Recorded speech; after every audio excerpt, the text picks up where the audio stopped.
Pag-aral ng bantayan. MG Tanong Iltisagot. Henyo 22 tandang bawas 28, 2026. Tema, matuto mula essay, Diyos ng lahat ng aliw. Sa artikulong ito, tatalakayin natin kung paano aliwin ang iba sa pamamagitan ng pagsunod sa mga halimbawa ni Jehovah at ng mga tumutulad sa Kanya. Naglaan ako ng oras upang ihanda ang mga sagot na ito sa isang simpleng estilo. Umaasa ako na magugustuhan ninyo ito. Simulan na natin. Tanong 1. Bakit natin dapat aliwin ang iba? Sagot, dapat nating aliwin ang iba dahil lahat tayo ay nahaharap sa mga pagsubok at nangangailangan ng pampatibay loob paminsan-minsan. Kung paanong inaaliw tayo ni Jehovah, ang Diyos ng lahat ng aliw, dapat din natin siyang tularan sa pamamagitan ng pag-aliw sa ating mga kapatid. Ginagawa natin ito dahil sa pagmamahal at pagmamalasakit sa kanila. Tanong 2. Sa Biblia, ano ang maaring kahulugan ng salitang isinalin na aliw? Sagot, sa Biblia, ang salitang isinalin na aliw ay maaring mga hulugang magpalakas ng loob, magpayo, humimok, o tumulong sa isang tao. Anuman ang anyo nito, ang tunay na aliw ay nagpapalakas, nagpapatibay, at tumutulong sa taong nagdurusa.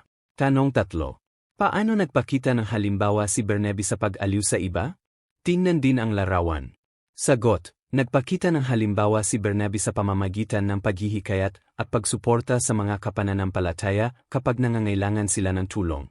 Halimbawa, nang matakot ang mga disipulo kay Saul dahil sa kanyang nakaraan bilang isang mangusig, nagtiwala si Bernabe sa kanya at ipinakilala siya sa mga apostol. Tinulungan siyang makuha ang kanilang tiwala.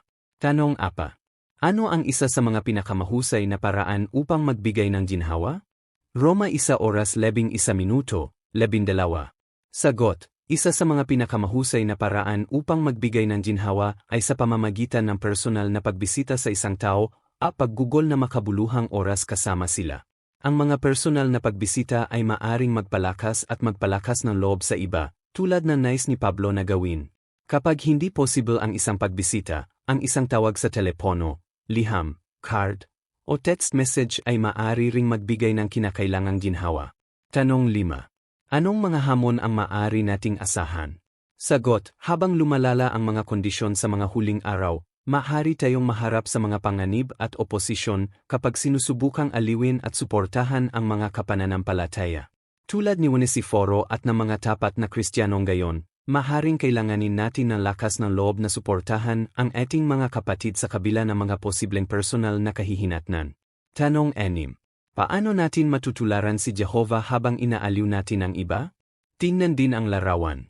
Sagot, matutularan natin si Jehovah sa pamamagitan ng pagiging mabuting tagapakinig. Kung paanong matiyagang nakinig sina Jehovah kina Elias at Habakuk, dapat tayong makinig ng mabuti at may paggalang kapag ipinapahayag ng iba ang kanilang mga damdamin, iniwasan ang mga pagkagambala o pagkagalit, kahit na inulit nila ang kanilang mga sinasabi o nagsasalita ng emosyonal. Tanong 7. Paano natin malalaman ang mga pangangailangan ng isang taong nasa pagkabalisa? Sagot, makikilala natin ang mga pangangailangan ng isang tao sa pamamagitan ng pakikinig ng mabuti at mataktikang pagtatanong. Sa halip na ipagpalagay na alam natin ang kanilang mga pangangailangan, dapat tayong maglaan ng oras upang maunawaan ang kanilang mga damdamin at sitwasyon upang makapagbigay tayo ng pinakamakatutulong na aliw. Tanong 8. Paano inaliw ni Jesus sina Marta at Maria pagkatapos mamatay si Lazaro? Tingnan din ang mga larawan. Sagot, inaliw ni Jesus sina Marta at Maria ayon sa kanilang mga individual na pangangailangan. Pinalakas niya ang pananampalataya ni Marta sa pamamagitan ng pagtalakay sa pagkabuhay muli, habang nagpakita siya ng empatya kay Maria sa pamamagitan ng pagtangis, kasama niya at pakikibahagi sa kanyang pagdadalamhati. Itinuturo nito sa atin na magbigay ng aliw batay sa mga partikular na pangangailangan ng bawat tao. Tanong 9. Paano natin magagamit ang Biblia upang aliwin ang iba? Roma 15:4-5. Sagot, magagamit natin ang Biblia upang aliwin ang iba sa pamamagitan ng pagbabahagi ng nakapagpapatibay na mga kasulatan na nagbibigay ng pag-asa at nagpapalakas ng pananampalataya. Ang salita ni Jehovah ay nagbibigay ng kaaliwan, patnubay, at katiyakan na tumutulong sa mga nagdurusa na magtiis. Sa pamamagitan ng pananalangin para sa tulong ni Jehovah at pag-asa sa kanyang espiritu, maaari nating maalala at may bahagi ang mga tamang kasulatan sa tamang panahon. Tanong 1-0. Bakit dapat tayong magsalita ng may kabaitan kapag sinisikap nating palakasin ang loob ng isang tao? Sagot, dapat tayong magsalita ng may kabaitan upang ang ating mga salita ay gumaling at nakapagpapatibay sa halip na makasakit sa taong sinisikap nating aliwin. Kahit na kailangan nating itama ang pag-isip o hikayatin ang pagbabago ng pananaw, ang kabaitan ay tumutulong sa ating mga salita na tanggapin at palakasin ang tao sa espiritual, tulad na may kabaitang pagtulong ni Jehovah kay Elias. Tanong 11. Ano ang kadalasang kailangan ng mga nasa pagkabalisa? 1 Juan 3:18. Sagot, ang mga nasa pagkabalisa ay kadalasang nangangailangan ng praktikal na tulong, hindi lamang ng mga salita ng kaaliwan. Sa pamamagitan ng pagpapakita ng pag-ibig sa pamamagitan ng mga gawa, tulad ng pagtulong sa mga pangangailangan o pag-alok ng suporta, mapapalakas at mapapatibay natin sila, tulad ng ginawa ni Bernabe at ng maraming modernong Kristiyano. Tanong 12. Paano mo matutulungan ang iyong mga kapwa Kristiyano kapag dapat mong tinitis ang mga pagsubok? Sagot, kapag dapat nating tinitis ang mga pagsubok, hinihikayat at pinalalakas natin ang ating mga kapwa Kristiyano.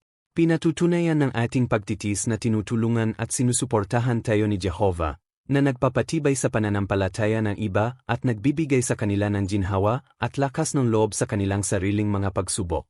Tanong 13. Ano ang dapat nating patuloy na gawin habang hinihikayat natin ang iba? Sagot, dapat nating patuloy na hikayatin at aliwin ang iba ng may pagtitis at paladyan. Ang mga pinanghihinaan ng loob ay maaring hindi agad tumugon, kaya dapat natin silang patuloy na suportahan ng walang pagsuko, na nagpapakita ng patuloy na pagmamahal at pagmamalasakit. Tanong 14 na tandang bawas 15. Ano ang dapat nating gawin kapag tayo ay nahaharap sa mga panahon ng pagkabalisa o pagkabalisa? Sagot, kapag tayo ay nahaharap sa pagkabalisa o pagkabalisa, dapat tayong manalangin kay Jehovah at ibuhos ang ating mga panalangin. Ibuhos ang ating mga puso sa Kanya, nagtitiwala na bibigyan niya tayo ng kapayapaan at ginhawa sa Kanyang sariling paraan. Dapat din tayong himingi ng tulong sa pamamagitan ng pakikipag-usap sa mga may gulang na Kristiyano, tulad ng mga pinagkakatiwalaang kaibigan o matatanda, upang sila ay makinig at magbigay ng pampatibay loob at suporta mula sa Biblia. Tanong 16 na. Ano ang maaring mangyari kapag sinubukan ka ng iba na palakasin ang loob, ngunit ano ang dapat mong tandaan? Sagot, kung minsan, ang mga nagsisikap na palakasin ang loob natin ay maaring magsabi o gumawa ng isang bagay na hindi perpekto na hindi sinasadyang nagpapalala sa ating pakiramdam. Sa ganitong mga sitwasyon, dapat tayong maging matiyaga at mapagpatawad, na inaalala na lahat ay nakakamali. Dapat nating ituon ang pansin sa kanilang mabubiting motibo at tandaan na ang espiritu ay handang ngunit ang laman ay mahina. Tanong 17. Ano ang dapat nating maging determinado na gawin? Sagot, dapat tayong maging determinado na magsikap sa pag-aliw at pagpapatibay loob sa isa't isa, lalo na habang ang mga huling araw ay nagiging mas mahirap at tumitindi ang oposisyon. Paano sa sagot? Gaya ng inilarawan sa Biblia, ano ang ibig sabihin ng pang-aliw? Sagot, sa Biblia, ang pang-aliw ay kinabibilangan ng paghihikayat, pagpapalakas, pagpapayo, at paghimok sa isang tao.